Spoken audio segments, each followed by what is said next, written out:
ప్రేమ కలిగిన మన కన్న తండ్రి, ఘనమైన మా దేవ, మీ ఘనమైన పరిశుద్ధమైన మహోన్నతమైన నామమునకు స్తుతులు స్తోత్రములు చెల్లించుకుంటున్నాం నాయన.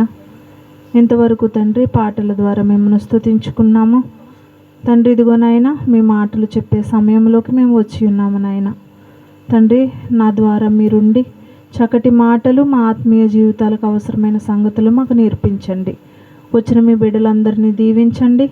వాతావరణం ప్రతికూలంగా ఉన్నప్పటికీ కూడా నాయన, మీ పిల్లలందరూ తండ్రి ఆసక్తితో నాయన మీ మాటలు వినడానికి వచ్చి ఉన్నారు. బిడ్డలను దీవించి ఆశీర్వదించండి తండ్రి. మీ మాటలు చెబుతున్న నాకు, అలాగే మీ పిల్లలకు మీ ఆత్మ సహాయంతో మా అందరినీ నడిపించమని, మా ఆత్మీయ జీవితాలకు అవసరమైన దైవవాక్కులను మాకు అందించిన ఆయన తండ్రి, వాటిని మా జీవితాలలో నైనా మేము గైకొనే గొప్ప ధన్యతను మా అందరికీ ప్రసాదించమని, వినగలిగే చెవులు, గ్రహించే మనసును మీ పిల్లలందరికీ అనుగ్రహించమని యేసుక్రీస్తు వారి పేరట ఈ ప్రార్థన అడిగి వేడుకొనుచున్నాము తండ్రి, ఆమెన్.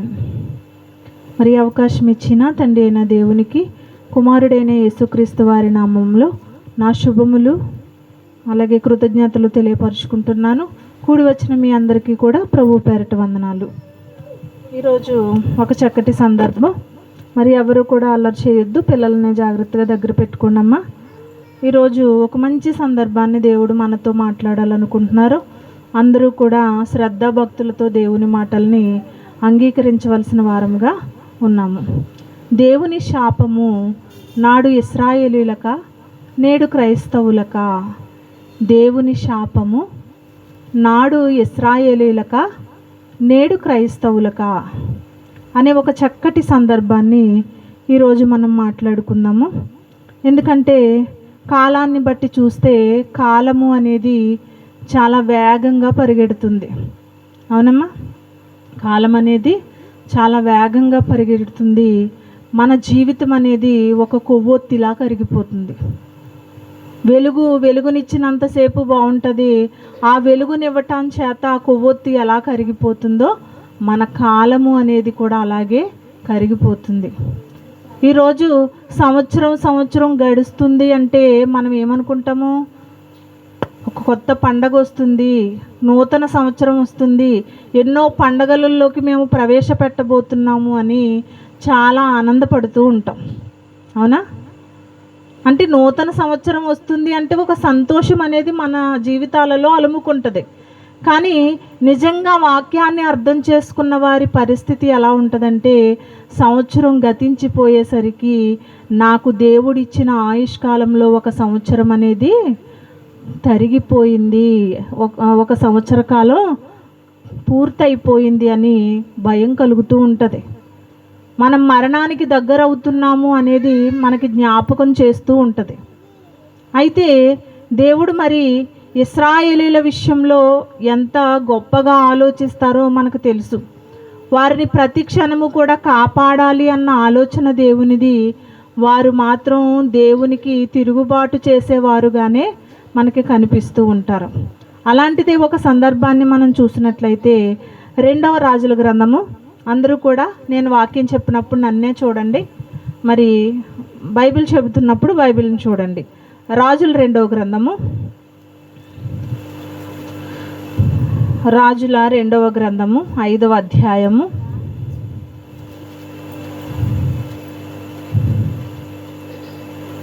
26వ వచనం చూడండి. రాజుల 2వ గ్రంథము 5వ అధ్యాయము, అందరూ తీయనమ్మా. రాజుల 2వ గ్రంథము 5వ అధ్యాయము 26వ వచనాన్ని చూడండి. అంతటా ఎలీషా వానితో, ఆ మనుష్యుడు తన రథము దిగి నిన్ను ఎదుర్కొనుటకు తిరిగి వచ్చినప్పుడు నా మనసు నీతో కూడా రాలేదా? ద్రవ్యమును, వస్త్రములను, ఒలీవ చెట్లను, తోటలను, ద్రాక్ష తోటలను, గొర్రెలను, ఎడ్లను, దాసదాసీలను సంపాదించుకొనుటకు ఇది సమయమా? ఈ సందర్భం మనకు తెలుసా?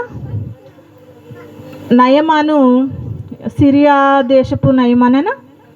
సిరియా రాజు దగ్గర సైన్యాధిపతిగా నయమాను అనే ఒక వ్యక్తి ఉన్నాడు. జాగ్రత్తగా ఆలోచించండి. ఈ నయమానికి కుష్ఠరోగం అనేది ఏర్పడటం వలన, అదిగో పలానా దేశంలో ఎలీషా అనే ఒక ప్రవక్త ఉన్నారు, ఆయన దగ్గరకు వెళ్ళి మీ కుష్ఠాన్ని మీరు పోగొట్టుకోవచ్చు, మీరు స్వస్థపరచబడవచ్చు అని ఆయనకిచ్చిన సలహాను బట్టి నయమాని ఏం చేస్తాడో తన కుష్ఠాన్ని తగ్గించుకోవటానికి మరి ప్రవక్త అయిన ఎలీషా గారి దగ్గరికి రావటం అనేది జరుగుతుంది.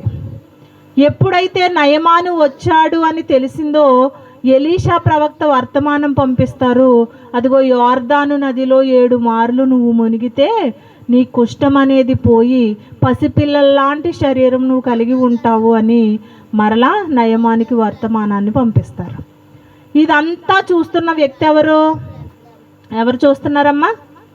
మీరు సమాధానం ఇవ్వాలి, అప్పుడే మీరు వింటున్నారని నేను అర్థం చేసుకోగలను. ఎవరున్నారు వీరిద్దరి మధ్యలో? నయమానికి ఎలీషా గారికి మధ్యలో ఎవరున్నారంటే గెహాజీ అనే ఒక వ్యక్తి, ఎలీషా ప్రవక్త యొక్క సేవకుడు. అయితే గెహాజీ చూస్తున్నాడు, నయమాను వెళ్ళారు, యోర్దాను నదిలో మునిగారు, ఆయన స్వస్థపరచబడ్డాడు, ఆ ఆనందంతో వస్తున్నారు. వచ్చి ఏం కానుకలు కావాలయ్యా, మీకు ఏం కావాలంటే అవి ఇస్తాను అని ఎలాంటి కానుకలు ఇస్తున్నారట? ఎలాంటి కానుకలు? ద్రవ్యమట, వస్త్రములు, ఒలివ చెట్ల తోటలు, ద్రాక్ష తోటలు, గొర్రెలు, ఎడ్లు, దాసదాసీలు సంపాదించుకున్నకి ఇది సమయం అంటే ఇవన్నీ కూడా ఇవ్వటానికి గెహాజీ నయమాను సిద్ధపడ్డారు. అయితే ఎప్పుడైతే ఇవి ఇవ్వటానికి సిద్ధపడ్డారో మరి ఎలీషా ప్రవక్త వాటిని తీసుకోవటానికి ఇష్టపడటం లేదు. ఎందుకు ఇష్టపడటం లేదు అనేది మనం ఆలోచించాలి. ఎవరికైనా ఏదైనా మేలు చేసినప్పుడు ప్రతిఫలం పొందుకోవటం అనేది న్యాయమే. కానీ ఇక్కడ మరి ఎలీషా ప్రవక్త మాత్రం ఆయన ఇచ్చే కానుకలు ఏవి కూడా వద్దు అంటున్నారు. ఎవరి నుంచైనా మనం మేలు పొందుకునేటప్పుడు ఏమిస్తాం? మహా అయితే ఒక థ్యాంక్స్ చెప్తాం, లేదంటే ఎప్పుడైనా వాళ్ళకి అవసరం వచ్చినప్పుడు చిన్న హెల్ప్ చేస్తాం మనం. కానీ మొత్తం ఆస్తి మొత్తం తెచ్చినట్టుగా తెచ్చాడు ఈయన కానుకలు తీసుకొచ్చిన తర్వాత వాటిని వద్దు అని తిరస్కరించి పంపించేశారు. రథము ఎక్కి నయమాను వెళ్ళిపోతుంటే వీటన్నింటినీ చూసి ఇలాంటి కానుకలు ఇస్తుంటే వద్దంటున్నారు మా గురువు గారు ఎలీషా ప్రవక్త. కాబట్టి నేను వెళ్ళాలి అని ఇతను ఏమైపోయాడు? గెహాజీ పరుగున వెళ్ళాడు. అతని రావటాన్ని చూసి నయమాను రథము ఆపి దాన్ని దిగి ఏమయ్యింది, మీరందరూ క్షేమంగా ఉన్నారని అడుగుతున్నారు నయమాను. అప్పటికే ఎలీషా ప్రవక్త వద్దన్నప్పుడు అసలు ఆయన నమ్ముకున్న దేవుడు ఎంత గొప్పవాడో నయమాను అర్థం చేసుకున్నారు. నిజంగా ఎంత గొప్ప దేవుణ్ణి నమ్ముకోకపోతే ఎంత మంచి మనసు వస్తుంది? ఇస్తాను అన్న కానుకలు కూడా చేసిన పనికి అతను ప్రతిఫలాన్ని పొందుకోవటానికి ఇష్టపడటం లేదు అని ఏం చేశారు? అవి పట్టుకుని వెళ్ళిపోతుంటే గెహాజీ వెళ్ళాడు వెనకాల. వెళ్ళి నయమాను బండిని ఆపారు. అక్కడికి వెళ్ళిన తర్వాత అంటున్నారు, మరి చాలామంది ప్రవక్తలు, శిష్యులు, 2 మనుష్యులు వచ్చారు, ఎఫ్రాయిము మన్యమందల నుండి వచ్చారు. వారికి ఇదిగో ఇవి కావాలి, కానుకలు కావాలి అని అడిగినప్పుడు నయమాను మారుమాట మాట్లాడకుండా రెట్టింపు కానుకలని గెహాజీకి ఇచ్చి పంపించారు. అప్పుడు ఎలీషా ప్రవక్త అడుగుతున్న మాట ఏంటంటే, అంతటా ఎలీషా వానితో, ఆ మనుష్యుడు తన రథము దిగి నిన్ను ఎదుర్కొనుటకు తిరిగి వచ్చినప్పుడు నా మనస్సు నీతో కూడా రాలేదా? నేను వద్దని పంపించిన వ్యక్తి వెనక నువ్వు వెళ్ళినప్పుడు నా మనసు రాలేదా? నేను చెప్పిన మాటలు గుర్తు రాలేదా? ఏం చేసి ఏమీ అరగనట్టు వచ్చి నిలబడ్డాడండి గెహాజీ. ఎవరి దగ్గర? ఎలీషా ప్రవక్త దగ్గర. ఏమీ అరగనట్టు, అసలు నాకు ఏ సంబంధం లేదు, నేను ఎలాంటి కానుకలు తీసుకోలేదు అన్నట్టుగా వచ్చి నిలబడ్డారు. మరి ఎలీషా ప్రవక్తకి తెలీదా? పరిశుద్ధాత్మ పూర్ణుడే ఆయన మాట్లాడుతున్నారు. ఆ మనుష్యుడు తన రథము దిగి నిన్ను ఎదుర్కొనుటకు తిరిగి వచ్చినప్పుడు నా మనసు నీతో కూడా రాలేదా? ద్రవ్యమును, వస్త్రములను, ఒలీవ చెట్లను, తోటలను, ద్రాక్ష తోటలను, గొర్రెలను, ఎడ్లను, దాసదాసీలను సంపాదించుకొనుటకు ఇది సమయమా అని అడుగుతున్నారు. ఏంటి సమయం కాదా? ఎప్పుడైనా ఆలోచిస్తామా మనం? ఇది సమయమా అని అడిగారు కదా. ఏ సమయం అయితే తీసుకోవచ్చా? కానుకలు సమయం కాకపోతే తీసుకోకూడదా? ఎందుకు ఆ మాట పలికారు ఎలీషా గారు అనేది మనం ఆలోచించాలి. ఎందుకు ఆ మాట పలికారు? అప్పుడు ఉన్న ఇశ్రాయేలీల పరిస్థితులకు తగ్గట్టుగా ఎలీషా గారు మాట్లాడుతున్నారు. ఇశ్రాయేలీల పరిస్థితులు ఎలా ఉండుంటాయి అసలు ఇలాంటి పరిస్థితుల్లో నువ్వు కానుకల్ని ఆశించడం అనేది కరెక్టేనా గెహాజీ అని ఎలీషా గారు అడుగుతున్నారు గెహాజీని. అప్పటికే ఈయన కానుకలను తీసుకుని చక్కగా దాచిపెట్టుకుని వచ్చి ఎలీషా ప్రవక్త ముందు నిలబడ్డారు. ఎలీషా గారు అడుగుతుంటే గెహాజీ నోటమాట రాలేదు. ఇది సమయమా అని అడగగానే అతను ఇంకా ఏం చెప్పాలో తెలియక అలాగే నిలబడి చూస్తున్నారు. అసలు సమయమా అనడానికి అప్పుడు ఉన్న ఇశ్రాయేలీల పరిస్థితులు ఎలా ఉన్నాయి అనేది కూడా మనం ముందు వచనాలలో చూద్దాం. చూడండి ఒక మాట, ద్వితీయోపదేశకాండము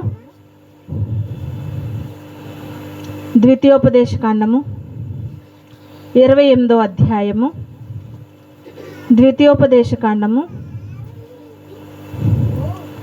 28వ అధ్యాయము 2వ వచనం.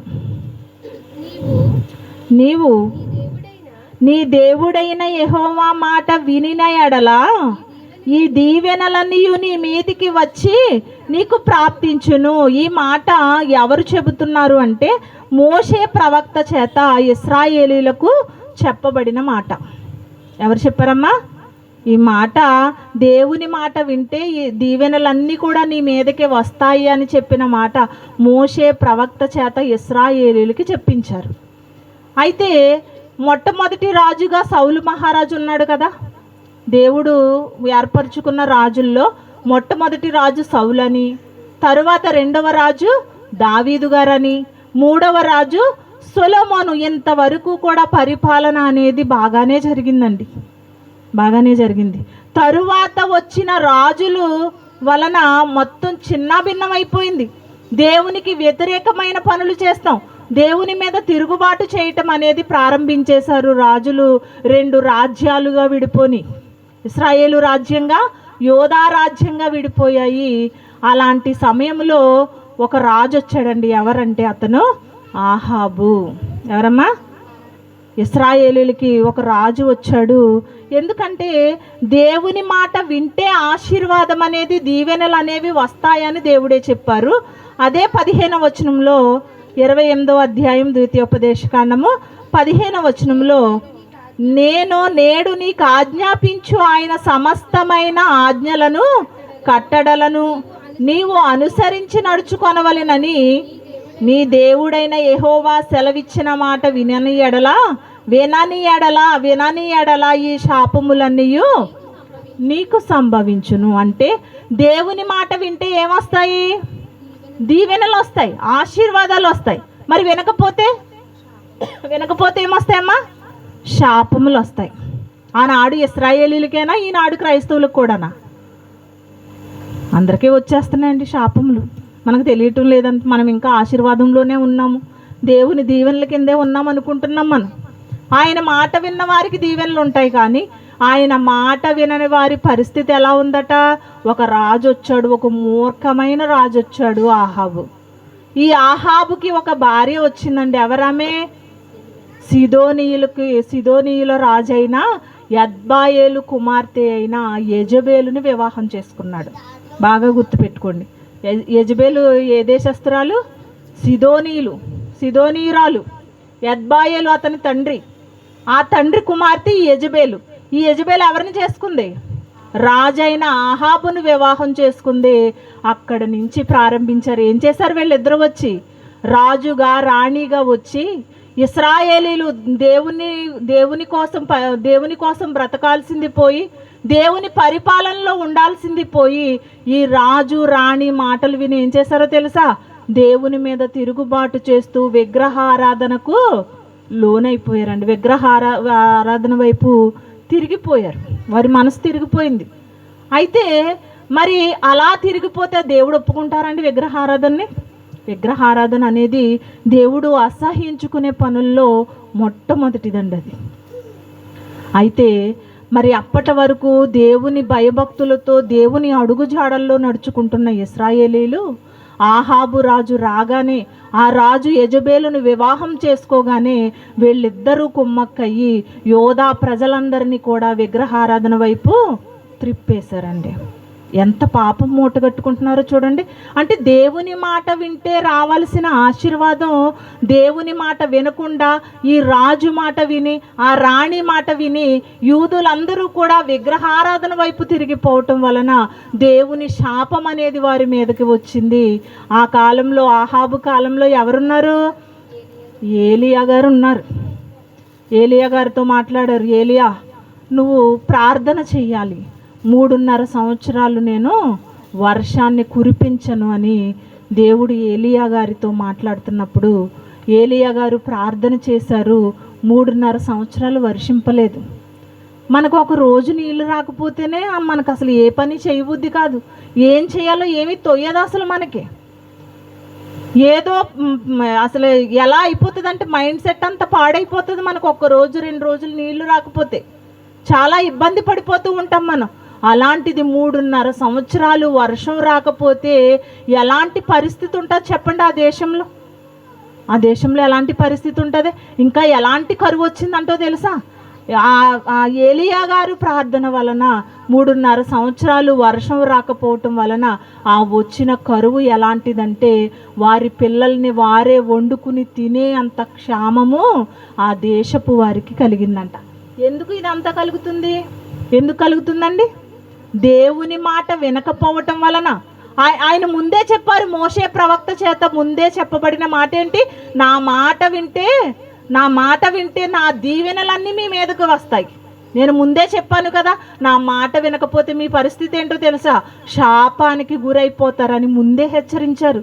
హెచ్చరించినా కానీ వీరు పట్టించుకోలేదండి. దేవుని మాటకు విలువనివ్వలేదు, దేవుణ్ణి లెక్క చేయలేదు. వీళ్ళందరూ కూడా ఏం చేశారంటే విగ్రహారాధన వైపు తిరిగిపోవటం వలన దేవుని కోపం ఎక్కువైపోయిందండి. నేను చెబుతున్నా కానీ వీరు వినటం లేదు. వీళ్ళకి కరువు ఏంటో రుచి చూపిస్తేనే వీళ్ళకి నా బాధ ఏంటో అర్థమవుతుంది అనుకున్నారు. దేవుడు 3.5 సంవత్సరాలు వర్షం లేదు. అలా ప్రార్థన చేయటం వలన బయలు ప్రవక్తల్ని చక్కగా ఒక చోట పెట్టి వారిని పెంచి పోషించి వారిని ఏలియా గారి మీదకి పంపిస్తుందండి చంపేయమని. యెజబేలు ఎంత మహాసాధ్వి అండి నిజంగా. అలాంటి స్త్రీలు ఈనాడు లేరంటారా? ఉంటారండి, చాలామంది ఉంటారు. మనం పేపర్లో, న్యూస్ ఛానల్లో చాలామంది స్త్రీలను చూస్తాం. భర్తలను చంపేసే స్త్రీలు చాలామంది ఉన్నారు. భర్తల్ని మోసం చేసే స్త్రీలు చాలామంది ఉన్నారు. భర్తని కాలు కిందేసి తొక్కేసే స్త్రీలు చాలామంది ఉన్నారు. అలాగే ఆనాడు ఆహాబు యెజబేలు మాట విని మరి ఇశ్రాయేలీల మీద తిరుగుబాటు చేశారు. ఇశ్రాయేలీలు దేవుని మీదే తిరుగుబాటు చేసేటట్టుగా వారి హృదయాల్ని త్రిప్పేశారు, వారి హృదయాల్ని మార్చేశారు. దాని వలన ఎలాంటి శాపము, పిల్లల్ని వండుకుని తినే పరిస్థితి వచ్చిందంటే అది ఎలాంటి కరువై ఉంటుందండి? ఎలాంటి కరువై ఉంటుంది? మొన్న యూట్యూబ్లో ఒక వీడియో చూసానండి. ఒక అడవిలోనంట చాలామంది సుమారుగా ఒక 50 మంది వీళ్ళు ఉంటారు కదా, ట్రైబల్స్ని వదిలేసి కొంతమందిని కాపాడి సైనిక దళాలన్నీ కూడా వేరే దేశానికి తీసుకుని వెళ్ళిపోయినాయి అంట. ఒక 50 మంది మాత్రం అడవిలోనే మిగిలిపోయారట. మిగిలిపోతే వారికి ఆహారం లేదు, నీళ్లు లేవు, ఏం చేయాలో తెలియదు, వారికి ఏమీ తెలియదు. ఒకరిని ఒకరు చంపుకోవడం మొదలెట్టారంట. కొంతకాలానికి ఒకరిని ఒకరు చంపుకుని ఆ మాంసాన్ని తినే పరిస్థితి వచ్చిందంట. అలాగ అందరూ చనిపోయారంట. చివరికి ఒక్కడే మిగిలాడంట. ఇప్పుడు ఇతను ఏం చేయాలి? అంత ఆకలితో ఉన్నప్పుడు మనం ఏం చేస్తాం? ఈ ఆకలి తట్టుకోలేక చచ్చిపోతే బాగుందని అనిపిస్తుంది కదా. కానీ ఆ ఒక వ్యక్తి ఏం చేశాడు తెలుసా? తన మాంసాన్ని తానే కట్ చేసుకుని తినటం మొదలుపెట్టాడంట. అలాగా ఒక్కొక్క అవయవాన్ని కోసుకుని తింటూ ఉంటే ఆ రక్తం అంతా దారలుగా పోయి అతను కూడా ఛిద్రవద్రంగా అయిపోయాడంట. అంత దారుణమైన పరిస్థితి. మనం ఇది వింటేనే ఇలా ఉంది కదా, అనుభవించిన వారి పరిస్థితి ఏంటి చెప్పండి? ఎవరింతకీ అనుభవించింది? ఆ బాధలు అనుభవించింది ఎవరు? ఇశ్రాయేలీయులండి. పిల్లల్ని వండుకొని తినే పరిస్థితి వచ్చింది అంటే దేనివల్ల వచ్చింది? వారు చేసుకున్న స్వయంకృత అపరాధం వల్లే కదా. దేవుడు ముందుగానే చెప్పినప్పుడు ఆయన మాట విని విగ్రహారాధన వైపు త్రెప్పకుండా ఉంటే, దేవుడు మాకు తోడుగా ఉన్నారు, ఈ ఆహాబరాజు ఏం చేసినా మాకు అవసరం లేదని వాళ్ళు అలా నిలబడిపోయి ఉంటే దేవుని సహాయం అనేది వీరి మీదకి ఖచ్చితంగా వస్తుంది. ఆ నమ్మకం లేదండి ఇశ్రాయేలీలకి. లేకపోవటాన్ని బట్టి వీళ్ళు ఏం చేశారు? దేవుని శాపానికి గురైపోయారు, విగ్రహారాధన వైపుకి వెళ్ళిపోయి. ఈరోజు క్రీస్తు కాలాలలో ఉన్న మనము కూడా చూడండి, మనము కూడా మన పరిస్థితులు ఎలా ఉంటున్నాయి. యేసుక్రీస్తు వారి రెండవ రాకడ వస్తుందని మనం ఎన్నో మాటలు వింటున్నామా?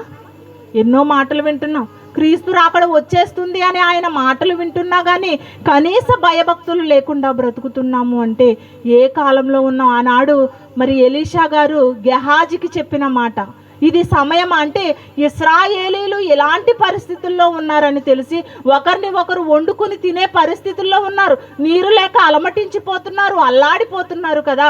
అలాంటి ప్రజలున్న పరిస్థితుల్లో నువ్వు ఈ కానుకలు తీసుకుని ఏం చేసుకుంటావు గెహాజీ? వారి కోసం నువ్వు ప్రార్థన చేయాలి కదా, దేవుని దీవెనలు వీరి మీదకి రావాలని ప్రార్థించాలి కదా. ఇది మాని నువ్వేం చేస్తున్నావు? కానుకల మీద ఆశపడతావా? ఏం చేసుకుంటారు తోటలు? మొత్తం ప్రపంచం అంతా కూడా కరువుతో నిండిపోయి ఉంటే కానుకలు తెచ్చుకుని ఏం చేసుకుంటారు చెప్పండి? ఈరోజు మనము కూడా ఏం చేస్తున్నాం? ఆ రోజు ఎలీషా ప్రవక్త చేత గెహాజీతో చెప్పిస్తున్న మాటే ఈరోజు వాక్యం ద్వారా దేవుడు మనతో మాట్లాడుతున్నారండి. గెహాజీ స్థానంలో మనల్ని ఊహించుకోండి. కరువు కాటకాలతో కొట్టిమిట్లాడిపోతుందండి ఈ లోకం, అవునా? కరువు కాటకాలతో కొట్టుమిట్లాడటం లేదా? ఆనాడు గెహాజీ చేసిన తప్పుకి ఆయన మీదకి ఏమొచ్చింది? కుష్ఠం వచ్చిందండి. నయమానుకున్న కుష్ఠము గెహాజీ పొందుకున్నాడు. ఎందుకని? అతను చేసినది పాపం కాబట్టి. ఆనాడు ఇశ్రాయేలీలు మహారోదనతో ఉన్నారు, బాధతో ఉన్నారు. అలాంటి టైంలో ఇతను కానుకల మీద ఆశపడ్డాడు. ఆశపడిన అతనికి ఏమొచ్చింది? ఎవరి దగ్గర నుంచి అయితే ఆశించారో వారి దగ్గర ఉన్న కుష్టాన్ని ఇతను పొందుకున్నవాడిగా మారిపోయాడు. కానుకలను ఏమైనా ఖర్చు పెట్టుకున్నాడా అండి? ఏం చేసుకుంటాడు? అందరూ కరువు కాటకాలతో కొట్లాడుతుంటుంటే ద్రాక్ష తోటలు కావాల్సి వచ్చినాయా? వస్త్రాలు కావాల్సి వచ్చినాయా? వెండి బంగారాలు కావాల్సి వచ్చినాయా? ఒకనొక రోజు మనకి ఆహారం దొరకని రోజు వస్తుందండి. ఆ రోజు వచ్చినప్పుడు మన దగ్గర బంగారం ఉంటే ఎవరికి కావాలండి? అది పట్టెడు అన్నం పెట్టండి, నా దగ్గర ఉన్న బంగారం అంతా ఇస్తాను అన్నా అన్నం దొరకని పరిస్థితికి మనం వెళ్ళిపోతామండి. అలాంటి స్థితి ఈరోజు లేకపోవటం వల్లనే దేవుని విలువ మనకు అర్థం కావటం లేదు. కానీ అప్పటికంటే భయంకరమైన పరిస్థితుల్లో ఈరోజు మనం ఉన్నాము. కరువులు వస్తున్నాయి, భూకంపాలు వస్తున్నాయి, సునామీలు వస్తున్నాయి, యుద్ధాలు జరుగుతున్నాయి, యాక్సిడెంట్లు, ఎలాంటి ప్రాణ నష్టంతో ఎంతమంది ఈరోజు పేపర్ చూసామండి. ఎంతమంది, అన్నీ చావులేనండి, అన్నీ చావులే. ఎంత దారుణమో తెలుసండి. మరి అక్కడ నేతళ్ళ అనే గ్రామం, ఆ గ్రామం నుంచి వస్తున్న బస్సు మరి టిప్పర్ లారీ ఒకటి వచ్చి గుద్దేయడంతో 21 మంది దుర్మరణం అండి. ఒకే కుటుంబానికి చెందిన 3 అమ్మాయిలు చనిపోయారు.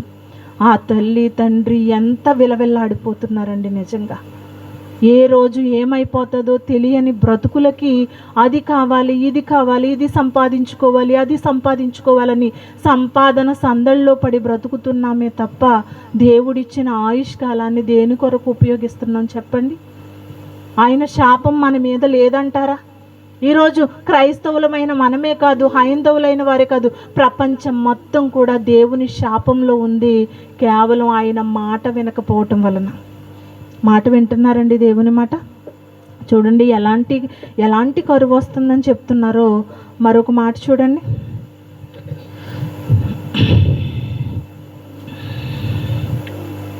ఆమోసు గ్రంథము 8వ అధ్యాయము, ఆమోసు గ్రంథము 8వ అధ్యాయము 11వ వచనం చూడండి. రాబోవు దినములయందు దేశములో నేను క్షామము పుట్టింతును, అది అన్నపానములు లేకపోవుట చేత కలుగు క్షామము కాక యెహోవా మాటను వినకపోవుట వలన కలుగు క్షామము. అంటే దేవుని మాట వినకపోవటం వలన వచ్చే కరువు రాబోతుందట. క్షామము అంటే ఏటమ్మా? క్షేమమనా? క్షామము అంటే కరువు. దేవుని మాట వినకపోవటం వలన వచ్చే కరువట. నిజంగా ఈరోజు దేవుని మాట మన జీవితాల్లో ఉంది కాబట్టే మనం పచ్చగా బ్రతకగలుగుతున్నామండి. ఒకానొక రోజు ఆ మాట మనకి అందకపోవచ్చు. అలాంటి సమయంలో మనం ఏమైపోతాం చెప్పండి? మన పరిస్థితులు ఏమైపోతాయి? దేవుడు ముందుగానే వ్రాయిస్తున్నారు. ఇలాంటి మాటలు చూసి కూడా మన బ్రతుకు జీవితాలు మారకపోతే మన స్థితిగతులు ఎక్కడికి వెళ్ళిపోతాయి? ఈ లోకంలో నా కుటుంబము, నా భార్య, నా పిల్లలు, నా తల్లిదండ్రులు, నా బంధువులు, నా స్నేహితులు, నా శ్రేయోభిలాషులు అంటూ ఇక్కడే మనం కాలం గడపాలనుకుంటున్నాం. కానీ ఏదో ఒక రోజు చనిపోవలసిన పరిస్థితి. ఆనాడు గెహాజీకి కష్టం ఒకటే వచ్చింది. ఈనాడు ఆయన మాట వినకపోతే మనకి ఏం మిగులుతుంది చెప్పండి? నరకం అండి, నరకం. మనకు వస్తుంది అనుకుంటున్నారా కష్టం? దేవుని మాట వినకపోవటం వలన గెహాజీకి కష్టం వచ్చింది కాబట్టి ఈరోజు మాకు కూడా కష్టం వస్తుంది అనుకుంటున్నారా? రాదండి. మనకేమొస్తుంది? నరకం సిద్ధపరిచి ఉంచారండి దేవుడు ఆయన మాట వినని వారికి. ఆయన మాట విన్న వారికి ఆయన ఆశీర్వాదం. ఆయన ఆశీర్వాదం అంటే ఎంత గొప్పదో తెలుసా? ఏదో నోటి మాటతో చెప్పుకునేది కాదండి దేవుని ఆశీర్వాదం. దేవుని దీవెన నోటి మాటతో చెప్పేది కాదు. ఒకానొకప్పుడు ఎవరిని దీవించారండి? యాకోబు గారిని దీవించారు కదా దేవుడు. ఎవరు? ఇస్సాకు గారు దీవిస్తే ఏమైందమ్మా? ఇస్సాకు గారిని యాకోబు గారిని దీవించటం వలన ఇస్సాకు గారు అతనికి ఎలాంటి దీవెనలు వచ్చినాయి? ఆస్తిపాస్తులన్నీ వచ్చినాయి, ఆయుష్కాలం వచ్చింది. నిజంగా వారి సంతానం వర్ధిల్లుతుందని ఎన్ని దీవెనలు పొందుకున్నారండి. నిజంగా ఒక నోటి మాట ద్వారా ఆయన ఎంత చక్కగా వర్ధిల్లారో ఈ రోజుకి కూడా యోధా జాతిలో నుండి వచ్చిన వారే ఆణిముత్యంగా మనకి యేసుక్రీస్తు వారు కనిపిస్తున్నారు కదా. ఆ దీవెన ఫలించడాన్ని బట్టి ఇస్సాకు గారు ఆనాడు యాకోబుని దీవించే ఆ ఫలితాన్ని బట్టి ఈరోజు యేసుక్రీస్తు వారు మన పాప విమోచకుడుగా ఈ లోకానికి వచ్చారు. ఈరోజు ఆయన దీవెన ఎంత గొప్పగా ఫలిస్తుందో మనం ఈ మాటను బట్టి మనం అర్థం చేసుకోవాలి. నా మాట వినండి అర్రా, మీకు దీవెనలు వస్తాయి. నా మాట వినండి, మిమ్మల్ని ఆశీర్వదిస్తాను అని దేవుడు కోరుకుంటే మాకు అదేమీ వద్దు, మాకు శాపములే కావాలి, మేము నాశనం అయిపోయినా పర్వాలేదు, మేము మాత్రం మీ మాట వినము అని మనం అలాగే మరి పంతం పట్టుకుని కూర్చుంటే ఎలా చెప్పండి? మన స్థితిగతులు ఏమైపోతాయో ఆలోచిస్తున్నామా? చూడండి మరొక మాట, అంత్య దినాలలో మరి యేసుక్రీస్తు వారి రెండవ రాకడలో మన పరిస్థితి ఎలా ఉంటుందో ఇక్కడ మాట్లాడుతున్నారు. తిమోతీలకు వ్రాసిన రెండవ పత్రిక, తిమోతీలకు వ్రాసిన రెండవ పత్రిక 3వ అధ్యాయము 1వ వచనం చూడండి. నేను చదువుతున్నాను. 2 తిమోతీలకు రాసిన పత్రిక 3వ అధ్యాయం 1 నుంచి. అంత్య దినములలో అపాయకరమైన కాలములు వచ్చునని తెలుసుకొనుము. అంత్య దినాలు అంటే ఎప్పుడండి? ఎప్పుడు అంత్య దినాలు? యేసుక్రీస్తు వారు వచ్చినప్పుడా? అమ్మ చెప్పాలి మీరు. అందరూ ఆన్సర్ చెప్తేనే ముందుకు వెళ్తాను నేను. అంత్య దినాలు అంటే ఎప్పుడు? ఇప్పుడా? యేసుక్రీస్తు వారు రెండవ రాకడ వచ్చినప్పుడా? ఇప్పుడే. అంటే మనం ఏ టైంలో ఉంటే అదే అంత్యదినం. మనకి మన ప్రాణం ఏనాడైనా పోవచ్చు. మన ప్రాణం పోయిన రోజే మనకు అంత్యదినం. అంత్యదినాలలోనే మనం ఉన్నాం. అంత్యదినాలలో అపాయకరమైన కాలములు వచ్చినని తెలుసుకొనుము. ఎలాగనగా మనుషులు ఎలా అయిపోతారో చూడండి. అంత్యదినాలలో దేవుని మాట లేకపోవటం వలన వచ్చే క్షామం ఎలా ఉంటుంది ఇక్కడ చెబుతున్నారు. మనుషులు స్వార్థ ప్రియులుగా, ధనాపేక్షులుగా, బెంకములాడువారుగా, అహంకారులుగా, దోషకులుగా, తల్లిదండ్రులకు అవిధేయులు, కృతజ్ఞత లేనివారు, పవిత్రులు, అనురాగరహితులు, అతిద్వేషులు, అపవాదకులు, అజితేంద్రియులు, క్రూరులు, సజ్జన ద్వేషులు, ద్రోహులు, మూర్ఖులు, గర్వాంధులు, దేవుని కంటే సుఖానుభవం ఎక్కువగా ప్రేమించువారు. ఎన్ని క్వాలిటీస్ ఉన్నాయండి దేవుని మాట వినని వారికి. దేవుని మాట వినని వారు పరిస్థితి ఎలా ఉంటుందట? మనుషులు స్వార్థ ప్రియులుగా మారిపోతారంట. దేవుని మాట లేకపోతే ఇప్పుడు మనల్ని బాగు చేస్తుంది అంటే, మనం మంచిగా ఉంటున్నామంటే, మనం పొరుగు వారిని ప్రేమిస్తున్నాము అంటే ఆయన మాటను మనం నెరవేర్చుకోవడం వల్ల, ఆయన మాట చదువుకోవటం వల్ల, ఆయన మాటలు వినటం వల్లనే ఇలా ఉంటున్నాం మనం. ఒకవేళ దేవుని మాట లేని కాలమే వస్తే గనక మనుషులు ఎలా మారిపోతారు? స్వార్థ ప్రియులుగా, ధనాపేక్షులుగా, బెంకములాడువారిగా, తల్లిదండ్రులకి అవిధేయులుగా, అహంకారులుగా, దోషకులుగా, ఎంత దారుణమైన పరిస్థితుల్లోకి వెళ్ళిపోతామండి. ఈరోజు ఏదైనా ఒక తప్పు చేస్తుంటే దేవుని సన్నిధికి వెళ్ళగానే ఆయన మాట మనల్ని గద్దిస్తుంది, అంతే కదా. పిల్లలు ఏదైనా తప్పు చేశారనుకో, తప్పు చేసినప్పుడు తండ్రి ఏం చేస్తారు? ఇది తప్పు నాన్న, చెయ్యొద్దు అని చెబుతారు. అంతకీ వినకపోతే గద్దిస్తారు, అంతకీ వినకపోతే బెత్తంతో కొడతారు. ఖచ్చితంగా బెత్తంతో కొడితే దానికి భయపడైనా వింటారు. ఈరోజు దేవుని మాట మనల్ని గద్దించటం వల్లనే మనం ఈరోజు ఇలా ఉన్నామండి. ఆయన మాట గద్దింపు గనక మనకు లేకపోతే మనుషులు ఎంత దుర్మార్గులుగా మారిపోతారో ఈ తిమోతి గారు రాస్తున్నారండి. ఎంత దేవుని మాట వలన కలుగు క్షామమట. ఆయన మాట లేకపోవటం వలన కలిగే క్షామమట. దేవుని మాట లేకపోతే ఆ కరువు ఎలా ఉంటుంది అనుకుంటున్నారు? అన్నపానములు ఉంటాయంట, అన్నం ఉంటుంది, ఆహారం ఉంటుంది, మంచినీళ్ళు ఉంటాయి, అన్నీ ఉంటాయి, అనుభవించడానికి అన్నీ ఉంటాయి. కానీ దేవుని మాట లేకపోవటం వలన మనశ్శాంతిని కోల్పోతాం. మనశ్శాంతిని కోల్పోతాం. ఒకరికి ఒకరు తగాదాలు, కొట్లాటలు, చంపుకోవడాలు ఇలాంటివే జరుగుతాయండి దేవుని మాట లేకపోవటం వలన. అది ఎంత భయంకరంగా ఉంటుందండి. ఇండియా పాకిస్తాన్ యుద్ధం జరుగుతున్నప్పుడు వాళ్ళకి కనికరం ఉండదండి చంపేవారికి. చచ్చిపోతున్న మనిషి కొట్టుకుని చచ్చిపోతున్నా ఆ మనిషిని చూసి కనికరం ఉండదు. ఎందుకంటే అక్కడ గద్దించే వాళ్ళు ఎవరు లేరు. వీడిని చంపినా కానీ మమ్మల్ని ఎవరు ఏమి చేయలేరు అన్న ధైర్యం. యుద్ధాలలో చచ్చిపోతున్న వారు కళ్ళెదురుగుండా ఎంతోమంది చచ్చిపోతున్న కనికరం ఉండదు.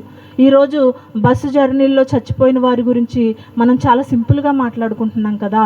వాళ్ళ కళ్ళల్లో నుంచి రక్తపు నీరు కారిపోతుందండి. తల్లిదండ్రులు అంతగా రోధిస్తున్నారు. ఒక్క కుటుంబానికి చెందిన 3 ఆడపిల్లలు చనిపోతే ఆ తల్లిదండ్రులు ఏమైపోవాలి చెప్పండి? వద్దన్నారంటండి, ఎక్కడికి వెళ్ళొద్దమ్మా అన్నారంట. పిల్లలు వినరు కదా, సరదాలని సంతోషాలని వెళ్ళిపోయి ఇదిగో తల్లిదండ్రులకి కడుపు కోతను మిగిల్చే పిల్లలు ఉన్నారు ఈరోజు. ఏ రోజు ఏమవుతుందో ఎక్కడైనా చచ్చిపోవచ్చు, ఆయుష్కాలం తీరిపోతే. కానీ మన జాగ్రత్తల్లో మనం ఉండాలి కదా. దేవుని పిలుపు కోసం మనం ఎదురు చూడాలి అంటే చాలా జాగ్రత్త కలిగిన వారంగా మనం ఉండాలి. నిర్లక్ష్యమైన వైఖరి మన బ్రతుకుల మీద మనకు ఉండకూడదు. ఎందుకంటే మన జీవితం మనది కాదు, ఇది దేవుడిచ్చిన జీవితం. ఆయన కొరకు ఖర్చు పెట్టాలి తప్ప మన విలాసాలకు వెళ్ళి చచ్చిపోతే ఏమంటున్నారు? దేవుడు నాకు ఇంత అన్యాయం చేసేసాడు ఏంటి అని మాట్లాడుతున్నారు. ఎందుకు నాకు ఇంత వేదన, ఇంత కడుపు కోత ఎందుకు అని దేవుడు ఏం చేశారు చెప్పండి? వీళ్ళ సంతోషాలకి వెళ్ళా దేవుడిని నిందించడం, దూషించడం. ఎవరు చనిపోయినా కానీ మొట్టమొదటిగా నిందించేది ఎవరినో తెలుసండి? దేవుడినేనండి. ఎవరికి ఎలాంటి ప్రమాదం జరిగినా, వాడు తాగున్నాడో ఏమున్నాడో తెలీదు, వాడు చనిపోయాడు. లారీ డ్రైవర్, బస్ డ్రైవర్లు చనిపోయారు.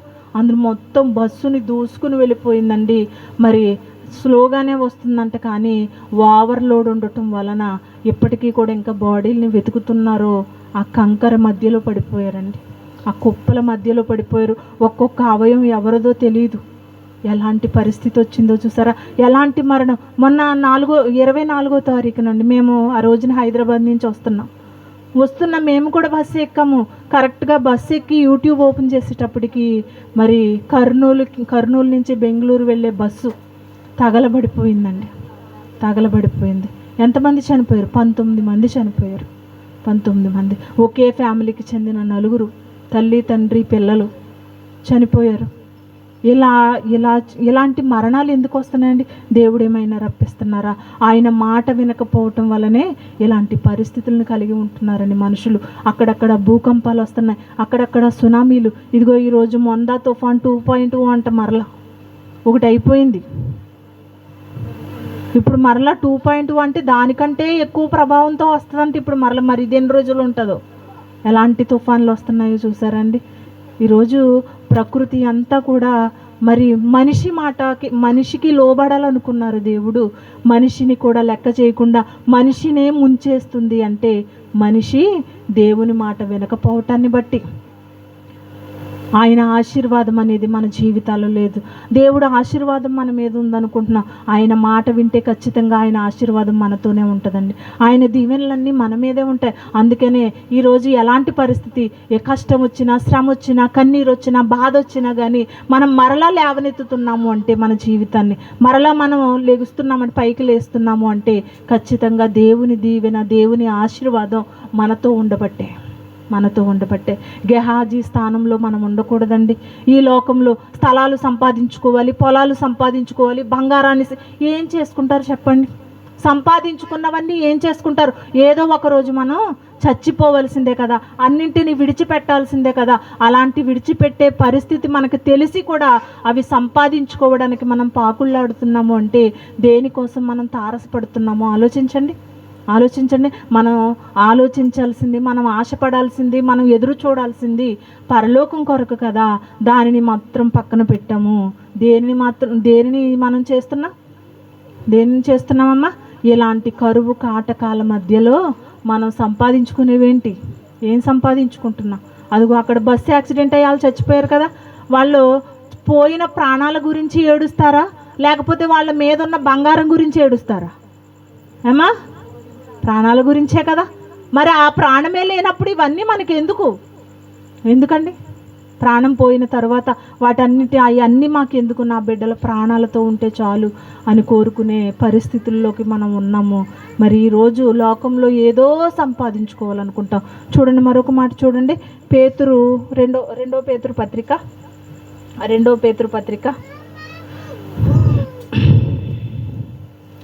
3వ అధ్యాయము 2 పేతురు పత్రిక 3వ అధ్యాయము 11-12 వచనాలు చూడండి. అందరూ తీసారమ్మా? పేతురు గారు రాసిన 2వ పత్రిక 3వ అధ్యాయము 11-12 వచనములు.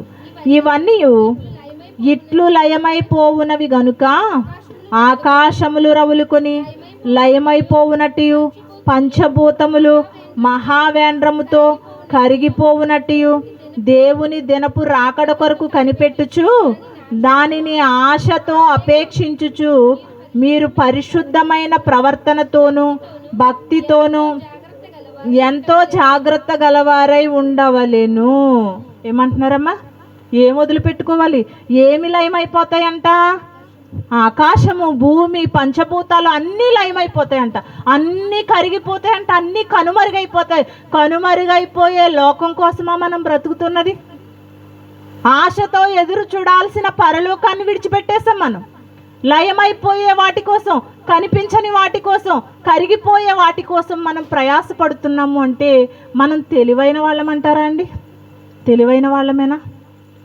అందుకే యేసుక్రీస్తు వారు అన్నారు, మీరు అన్నవస్త్రాలు గలవారై ఉండండి. మీకు కడుపు నిండా ఆహారం, ఒంటి నిండా వస్త్రములు ఉండడానికి ఒక గూడు ఉంటే చాలు కదా. కోట్ల రూపాయలు సంపాదించుకుని ఏం చేసుకుంటావు? ఏదో ఒక రోజు భూమి ఆకాశములు లయమైపోతాయి కదా, పంచభూతాలన్నీ కరిగిపోతాయి కదా, అసలు ఈ లోకమే ఉండదు కదా. మనం ఉండాల్సింది మన మరణం తరువాత క్రీస్తు 2వ రాకడలో మనం తీసుకుని వెళ్ళిపోయేది ఏంటది? ఎవరు తీసుకుని వెళ్తారు? క్రీస్తు 2వ రాకడలో యేసుక్రీస్తు వారు దేవుని మాట విని దేవుని ఆశీర్వాదం పొందుకున్న వారందరూ యేసుక్రీస్తు వారితో పాటు బయలుదేరతారండి. యేసుక్రీస్తు వారితో పాటు బయలుదేరతారు. మరి ఆయనతో పాటు వెళ్ళే అర్హతను మనం కలిగి ఉన్నామా లేదా అనేది ఆలోచించండి. క్రీస్తు వారితో వెళ్ళే అర్హత మనకుందా అండి? ఆయన వచ్చి మనల్ని తీసుకుని వెళ్తారా? ఒక్కసారి ఎవరి బ్రతుకు జీవితాన్ని వారు నెమరు వేసుకోవాలి. ఆయనతో పాటు మనం వెళ్ళకపోతే మన పరిస్థితి ఎంత ప్రమాదంలో పడిపోతుందో ఆ ఆలోచన కూడా మనకి రాకూడదండి. అసలు నరకాగ్నికి ఒక్కసారి వెళితే మరలా తిరిగి వెనక్కి రావటానికి ఇంకా ఛాన్స్ లేదు. నాయన ఒక్క క్షణం నన్ను విడిచిపెట్టండి, నేను మారిపోతాను తండ్రి అని ఆ వేదన భరించలేక దేవుణ్ణి గోజాడినా అప్పుడు దేవుడు కనికరించరు. ఆయన మొహం కూడా మనం చూడలేమండి. మరి దేవుణ్ణి అంతా ఇష్టపడుతున్నాం కదా, ఆయన్ని చూడాలి అన్న ఆశ కూడా మనకి కలిగి ఉండాలి కదా. మరి ఆయన చూడాలన్న ఆశ మనకు ఉంటుంది, కానీ మరి ఆయన్ని చూడడానికి కావలసిన అర్హతలు మాత్రం మన దగ్గర లేవండి. ఆయన చూసే అర్హతను మనం సంపాదించుకోవాలి. ఆయన లోకానికి వెళ్ళే అర్హతను మనం సంపాదించుకోవాలి. అలాంటి అర్హతలు మనకి లేకపోతే, ఆయన ఆశీర్వాదం మనకు లేకపోతే అన్యాయంగా మనం నరకానికి వెళ్ళిపోతామండి. మనకు తెలిసి కూడా తెలియని వారు పోతే పోనివ్వండి, తెలిసిన వారు మనమైనా మన బ్రతుకుల్ని కాపాడుకోవాలి కదా, మన బ్రతుకు జీవితాలని జాగ్రత్తగా సరిచేసుకోవాలి కదా. ఒక చోటకి ప్రార్థనకు వెళ్ళానండి నేను, గొప్ప సేవకులు వాళ్ళు. అయితే వాక్యం చెబుతున్నప్పుడు వాళ్ళు స్టేజ్ మీద కూర్చుని ఫోన్లో వీడియోలు చూసుకుంటూ నవ్వుకుంటూ ఉన్నారండి. వాళ్ళు సేవకులే. నాకు చాలా అంటే చాలా బాధ అనిపించిందండి. ఏంటి వీళ్ళు ఎలా ఉన్నారు, మరి ఇంత సువార్త చెబుతున్నారు కదా, ఎంతోమంది జనం, వేలాది మంది జనం వస్తున్నారు కదా, అందరికీ వాక్యాన్ని చెబుతున్నారు కదా, చెప్పిన వీళ్ళు ఎలా ఉన్నారేంటి, వాక్య ప్రకారంగా బ్రతకాలి, నన్ను మాదిరిగా చూపించాలి సమాజానికి అన్న ఆలోచన సేవకుల్లో లేకపోతే విశ్వాసులు ఎప్పటికి మారుతారు చెప్పండి? ఎప్పటికి మారుతారు? ముందు పునాది సేవకుల మీద పడాలండి. నేను ఎలా ఉన్నానో, నేను క్రీస్తులా బ్రతుకుతున్నానా లేదా, నాలా నా విశ్వాసులు బ్రతకాలి అని ప్రతి సేవకుడు అనుకోవాలి. ఈరోజు సేవకులు ఎలా ఉన్నా కానీ ఆయన చెప్పే వాక్యాన్ని తీసుకుంటే సరిపోతుంది. సేవకులు ఎలా ఉన్నా పర్వాలేదు అన్న దృష్టికి వచ్చేస్తున్నారండి. ఎలా ఉన్నా కదండి, ఎప్పుడు కూడా పరిశుద్ధమైన జీవితాన్ని ప్రతి ఒక్కరూ కలిగి ఉండాలి. అది సేవకులైనా సరే, విశ్వాసులైనా సరే. పరిశుద్ధమైన జీవితం, అదే కదా మాట్లాడుతున్నారు ఇక్కడ. ఏమంటున్నారు? మీరు పరిశుద్ధమైన ప్రవర్తనతోనూ భక్తితోనూ ఎంతో జాగ్రత్త ఎంతో జాగ్రత్త. జాగ్రత్త అంటే మరి చిన్నది కాదు, మరలా ఎంతో జాగ్రత్త కలిగి ఉండాలంటే నొక్కి నొక్కి చెబుతున్నారు. అంటే మీరు జాగ్రత్తగా ఉండటం లేదు మీ ప్రవర్తన విషయంలో, మీ భక్తి విషయంలో మీరు జాగ్రత్తగా ఉండటం లేదు. కాబట్టి మీరు ఏం చేయాలి? మీ ప్రవర్తన, మీ భక్తి విషయంలో చాలా జాగ్రత్త గలవారుగా ఉండాలి అని మరి ఈ మాట మనల్ని హెచ్చరిస్తున్నట్లుగా మనం అర్థం చేసుకోవాలండి, అర్థం చేసుకోవాలి. చివరిగా మరొక మాటను కూడా చూసుకుని ముగించుకుందాం. తిమోతీలకు వ్రాసిన మొదటి పత్రిక, తిమోతీలకు వ్రాసిన మొదటి పత్రిక 6వ అధ్యాయము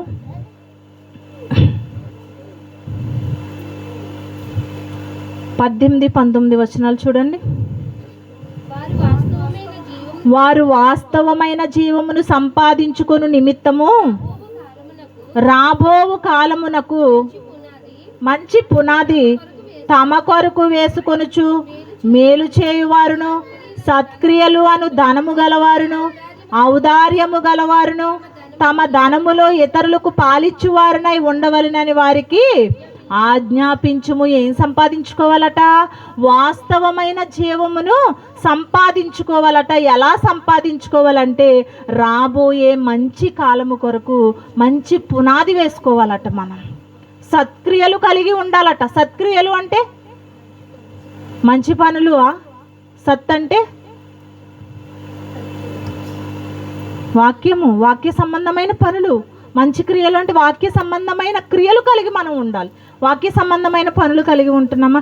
ఒకటి చెప్తున్నానండి, పని చేసే అవకాశం మనకు లేదా?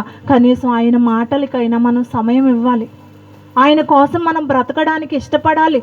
ఇదిగో ఈరోజు నన్ను బ్రతికిస్తున్నాడు కదా దేవుడు, ఆయనకి ఎంత రుణపడిపోయాను నేను, ఆ రుణాన్ని కొంతైనా తీర్చుకోవాలి అన్న ఆలోచన మనకి రావాలి.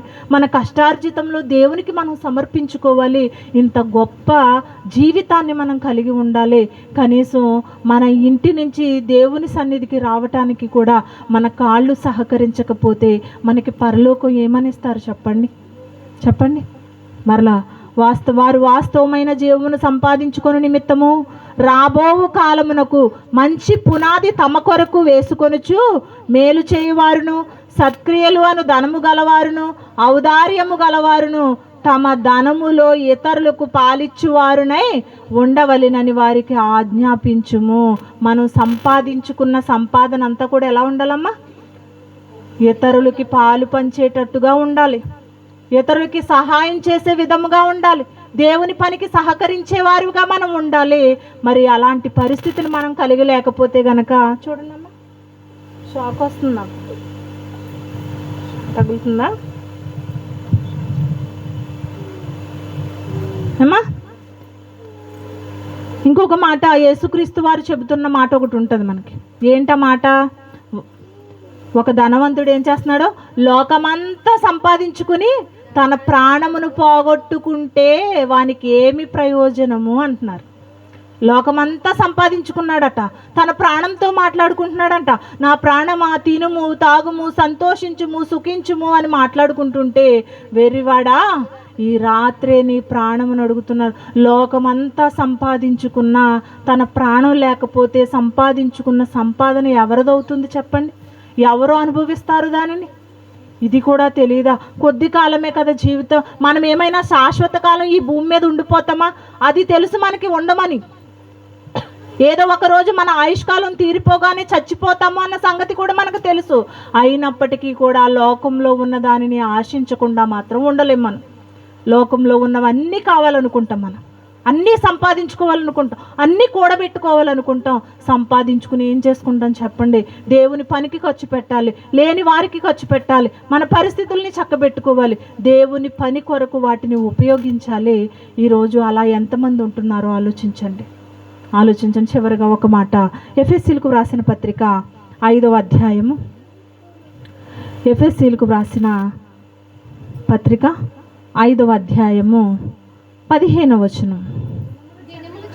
దినములు చెడ్డవి గనుక మీరు సమయమును పోనీయక సద్వినియోగము చేసుకొనుచు అజ్ఞానుల వలె కాక జ్ఞానుల వలె నడుచుకొనున్నట్లు జాగ్రత్తగా చూచుకొనుడి. ఏం చెడ్డవంటున్నారమ్మా? దినములు చెడ్డవా? దినముల్లో బ్రతుకుతున్న మనుషులు చెడ్డవారా? మనుషులే చెడ్డవారమ్మా. దినాలని చెడ్డవనుకుంటాం మనం. సోమవారం మంచిది, మంగళవారం మంచిది కాదంటాం, శుక్రవారం మంచిది అంటాం, లేకపోతే ఎవరైనా ఎదురొస్తే మంచిది కాదంటే ఇలాగా మనకి మనమే అనుకుంటాము తప్ప దినములు చెడ్డవి గనుక అంటే దినాలలో బ్రతుకుతున్న మనుషులు చెడ్డవారు. అందుకే ఏం చేయాలి? మీరు సమయాన్ని పోనీయకుండా సద్వినియోగపరుచుకోవాలి. మా జీవితకాలం దేవుడు కొద్ది కాలమే కదా మాకు ఇచ్చారు. ఈ కొద్ది కాలంలో ఆయన పనిని పూర్తి చేసేయాలి. సమయం చాలా తక్కువగా ఉంది, త్వరగా దేవుని పని చెయ్యాలి చెయ్యాలి చెయ్యాలి. ఈ ఆలోచన రావాలి. ఆతృత పెరిగిపోవాలి, ఆశ పెరిగిపోవాలి. పరలోకం కోసం ఆరాటపడుతూ మనం ఎదురు చూడాలి కదా. అలాంటి ఎదురు చూపులు మన దగ్గర లేకపోతే గనక మనకి సమయం దేవుడు ఇవ్వరండి. యేసుక్రీస్తు వారు ఎన్ని సంవత్సరాలు బ్రతికారు? 33.5 సంవత్సరాలు తన జీవితంలో మరి సువార్త పరిచర్య చేసి దేవుడు కన్న తండ్రి ఇచ్చిన ఆ పనిని పూర్తి చేసి ఆయన పరలోకానికి ఆరోహణమైపోయారు. యేసుక్రీస్తు వారు ఎంత గొప్పగా బ్రతికి చూపించారండి, ఎంతమందికి మాదిరికరంగా బ్రతికారండి. ప్రపంచ ప్రజలందరి రక్షకుడైపోయారు యేసుక్రీస్తు వారు. ఎంత గొప్పగా అతని జీవితాన్ని కట్టుకున్నారో క్రీస్తు వారు. ఆయన అలా ఉండాలి అని మనల్ని దేవుడు కోరుకుంటున్నారు. క్రీస్తులా మీరు బ్రతకాలి, క్రీస్తుకి మాదిరికరంగా మీరు ఉండాలి. ఆయన ఎలా అయితే బ్రతికారో అదే విధంగా బ్రతకాలి అని మరి దేవుడు చెబుతున్నప్పటికీ కూడా క్రీస్తును మాదిరికరంగా చేసుకోకపోవటం కాదు కదా, ఆయన్ని ప్రతి క్షణము కూడా సిలువ వేసే వారముగా మన ప్రవర్తన, మన భక్తి జీవితం అనేది ఉంటుంది. మన ప్రవర్తన ఎలా ఉంటుంది? క్రీస్తుని సిలువ వేసేటట్టు బాహాటముగా ప్రతిదినము ఆయన్ని సిలువ వేసేవారుగా మన ప్రవర్తన ఉంటుందట. మనంత నీతిమంతులు లేరు అనుకుంటాం, ఎవరికి వాళ్ళమే. కానీ ప్రతి క్షణం కూడా మన ప్రవర్తన ఎలా ఉంది? ఉదయం లేచింది మొదలుకొని సాయంత్రం పడుకునేంత వరకు నా జీవితంలో నేను ఏ క్రియలు చేశాను, ఎలా బ్రతికాను, ఎలా ఉన్నాను? నా కంటి చూపు ద్వారా, నా నోటి మాట ద్వారా, నేను వినే మాటల ద్వారా, నేను చేసే పనుల ద్వారా ఏమైనా పొరపాట్లు చేశానా, పాపం చేశానా, దేవుడికి ఇష్టం లేని పనులు చేశానా? నా పరిస్థితి ఏంటి? దేవుని దగ్గర క్షమాపణ అడగాలి. ప్రతి దినము కూడా ఆయన కొరకు ఉన్నతంగా బ్రతకాలి. ఎప్పుడైతే దేవుని మాట విని దేవునికి లోబడి దేవుని దీవెన ఆశీర్వాదం అనేది మన మీదకి వస్తుంది. ఆ రోజు గెహాజీ చేసినట్టుగా మనం ఉండకూడదండి. గెహాజీ స్థానంలో మనం ఉండకూడదు. ఈ లోకమంతా లయమైపోయే స్థితిలోకి వచ్చేసింది. క్రీస్తు వారి రెండవ రాకడ దగ్గర పడుతుంది. ఇలాంటి టైంలోన మనం సంపాదించుకోవాలని పరుగులు పెట్టడం, దేనికోసం పరుగు పెడుతున్నామో ఆలోచించండి. దేనికోసం మనం ప్రయాసపడుతున్నామో ఆలోచించండి. మన ప్రయాస ప్రభువునందు వ్యర్థము కాదంట. ఎలాంటి ప్రయాస పడితే ప్రభువునందు వ్యర్థం కాదు? ఆయన పనుల కోసం ప్రయాసపడితే ప్రభువునందు వ్యర్థము కాదు. లోకం కోసం ప్రయాసపడితే, లోకంలో ఏదో సాధించాలని ప్రయాసపడితే ప్రభువునందు వ్యర్థమే. అది వ్యర్థమే. ఏదో ఒక రోజు మరి ఆ రోజు గెహాజీకి కుష్ఠం వచ్చినట్టుగా ఈరోజు మనకి నరకాన్ని దేవుడు సిద్ధపరిచి ఉంచారు. ఆయన మాట వినని వారిని నరకాగ్నిలోకి తోసివేస్తానంటున్నాడు. మరి అలాంటి ప్రదేశానికి మనం వెళ్లకుండా ఉండాలి అంటే కాలం చాలా తక్కువగా ఉంది. త్వరగా దేవుని పనులను మనం పూర్తి చేస్తూ మరి ఆయనున్న రాజ్యానికి మనం చేరుకోవాలని కోరుకుంటూ ఈ మాటలు ముగిస్తున్నాను. ప్రార్థన చేసుకుందాం.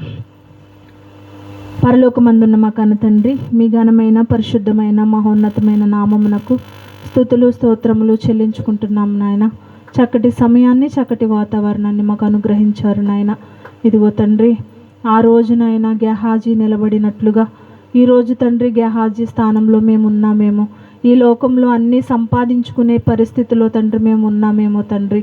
ఒక్కసారి మా జీవితాలని మేము సరి చేసుకునే నాయన. ఈ లోకంలో ఏది కూడా శాశ్వతం కాదు, త్వరలోనే ఇవన్నీ కూడా లయమైపోతాయని మీ వాక్యం సెలవిస్తుంది నాయన. లయమైపోయే వాటి కోసం మేము ప్రయాసపడకుండా తండ్రి, నిత్యము ఉండే లోకం కోసం మా ప్రయాసను తండ్రి మేము ఖర్చు పెట్టడానికి మీ కృపను అనుగ్రహించండి నాయన. తండ్రి ఇదిగో నాయన, గొప్ప మాటలు మాకు తెలియపరిచారు. ప్రతి మాటను తండ్రి మా అందరి హృదయాల్లో భద్రం చేసుకుని మీ మాటల ప్రకారంగా గైకునే ధన్యతను మా అందరికీ ప్రసాదించండి. వచ్చిన మీ బిడ్డలందరినీ దీవించి ఆశీర్వదించండి నాయన. ఇదిగో తండ్రి, తర్వాత జరగబోతున్న కార్యక్రమంలో మీరు తోడుగా ఉండండి. మరి ఒక వారాన్ని మాకు అనుగ్రహించమని తండ్రి, చక్కటి మాటల చేత మా ఆత్మీయ జీవితాలను మరింతగా బలపరుచుకునే గొప్ప సహాయాన్ని మాకు అనుగ్రహించమని యేసుక్రీస్తు వారి పేరట ఈ ప్రార్థన అడిగి వేడుకొనుచున్నాము తండ్రి. ఆమేన్. వందనాలమ్మ అందరికీ.